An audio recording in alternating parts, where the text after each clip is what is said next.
तो भोजन से ऊर्जा मिलती है।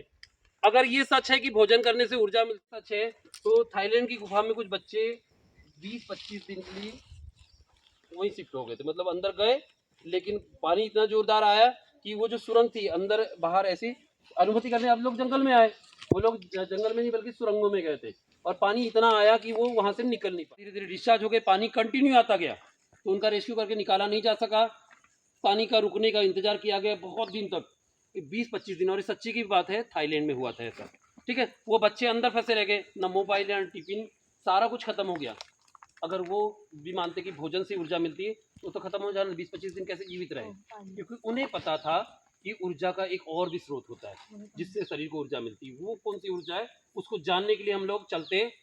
एकदम छोटे बच्चे को आपने देखा है, एकदम छोटे बच्चे के सिर के ऊपर वाले भाग को स्पर्श करके देखा, ऊपर वाले भाग में, हाँ, एक ऐसा कमजोर वाला भाग होता है जो जैसे अपना हार्ट स्पंदन करता है, वाइब्रेट होता है, वैसा वो स्पंदन करता रहता है। ठीक है ना, जिसे टारू या तालू कहते हैं। तो वो एक्चुअली हमारा चार्जिंग सॉकेट है, जैसे मोबाइल में चार्जिंग सॉकेट होता है। तो ये चार्जिंग कब होती है हम भी एक इक्विपमेंट में है, मतलब एक ऐसे उपकरण है प्रकृति के। बच्चे लोगों को आपने देखा अधिकतर सोते हैं, और जो सोते नहीं वो बच्चे बीमार होते हैं। ठीक है, सोने के बाद बहुत उनको कॉस्मिक एनर्जी की आवश्यकता होती है, उन्हें ग्रोथ करना होता है। ठीक, तो उसके बाद में जैसे जैसे बड़े होते हैं, हम लोग को भी जैसे सोते हैं, सोने के बाद जब उठते तो कॉस्मिक एनर्जी मिलती है, बढ़िया फ्रेश महसूस करते हैं। और यही होता है मंदिर और मस्जिद के जो आकार होते हैं ना, जो दीमक ने बॉम्बे बनाया था, उन्हें भी पता है कि कॉस्मिक एनर्जी कब मिलती है, ऐसे आकार होते हैं। तो मंदिर मस्जिद गुरुद्वारे के और पुराने मकानों के भी वैसे आकार होते हैं, लेकिन आजकल फ्लैट हो गए, तो उसमें शांति नहीं मिलती। तो कॉस्मिक एनर्जी, मिस्र की पिरामिड भी उसी प्रकार के बने। अगर कोई पानी ले जाओगे, सर दर्द कर रहे हैं, बदन दर्द, कहीं बॉडी में पेन हो रहा है, उसमें पानी रखोगे थोड़ी देर और पी जाओगे, तो आपकी थकान खत्म हो जाएगी, वो सर दर्द खत्म हो जाएगा। क्यों? क्योंकि वैसी जगह कॉस्मिक एनर्जी ज़्यादा होती है।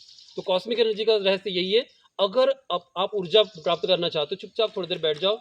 जब भी हम सोचते हैं, जब भी हम देखते हैं, या जब भी कुछ कर रहे होते हैं, उस समय एनर्जी नहीं आ रही होती। देखो, एनर्जी वेस्ट 3 जगह से होती है। हाथों से एनर्जी वेस्ट होती है, पुराने लोग देखते हैं ना, आशीर्वाद देने, यानी कॉस्मिक एनर्जी ये आंखों से जाती है, और मुंह के माध्यम से, मैं जो बोल रहा हूँ एनर्जी वेस्ट हो रही। और सबसे ज़्यादा एनर्जी वेस्ट होती है टेंशन लेने से, है ना। तो ये जब योग करते हैं तो चुपचाप हाथ भी बंद कर देते हैं, आंखें भी बंद रहती है और मुंह भी बंद रहता है। ठीक है, तो उस समय प्रकृति से कॉस्मिक एनर्जी इस बाहर मार्ग से आती है, और शरीर में थोड़ी देर में अपन फ्रेश महसूस करते हैं। तो ये रहस्य है। पुराने लोग जैसे सर पे हाथ रखते हैं ना, तो सिर वाले इसी भाग पे हाथ रखते थे, ये हाथ से उनकी कॉस्मिक एनर्जी हमारे सर के माध्यम से हमें मिल जाती है।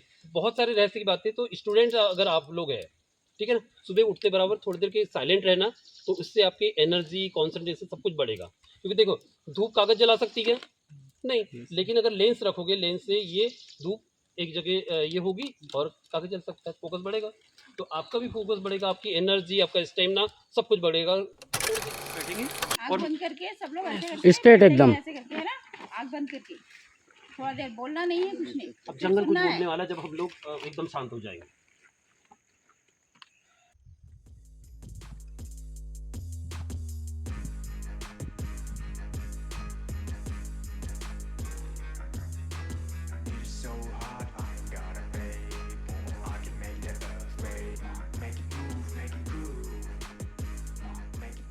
ठीक हो गया, हाथ को थोड़ा सा रगड़ लो, और फिर आंखों पे रख करके धीरे से आंखें खोल लो। लेकिन अब बताइए, उस मेडिटेशन की अवस्था में आपने क्या महसूस किया, क्या क्या सुकून महसूस किया, क्योंकि आपकी कॉस्मिक एनर्जी आ गई।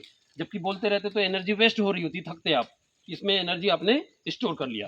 फिर क्या क्या सुना, बताइए। ठीक है, क्या आपने? सर, चिड़ियों की आवाज आ रही थी और पानी बहने की आवाज आ रही थी। बिल्कुल, हाँ, पेड़ के पत्तों की आवाज, पत्तों की आवाज, हाँ, ये भी सही है, पेड़ के पत्ते की आवाज। और क्या? पत्थर की भी आवाज, मक्खी की आवाज, मक्खी की आवाज थी। और हाँ हाँ, इधर गाड़ी की भी आवाज आ रही थी, फोन भी बज रहा था किसी का। हाँ, फोन वाइब्रेशन में वूं वूं कर रहा था, वो भी हो रहा था।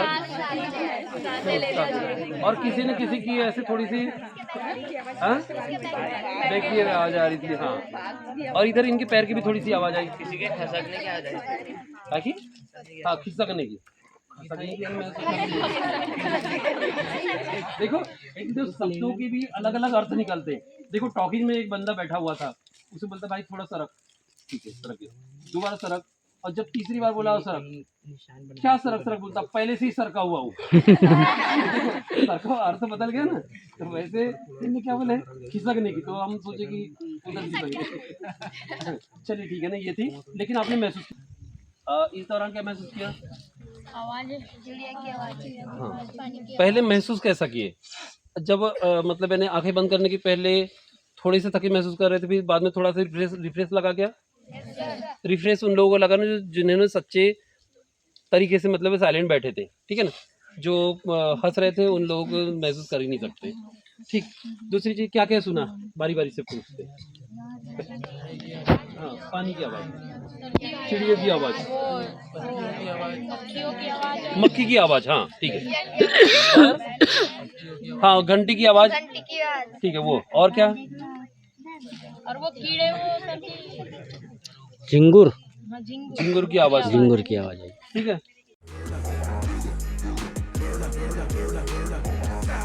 Spirits, I'm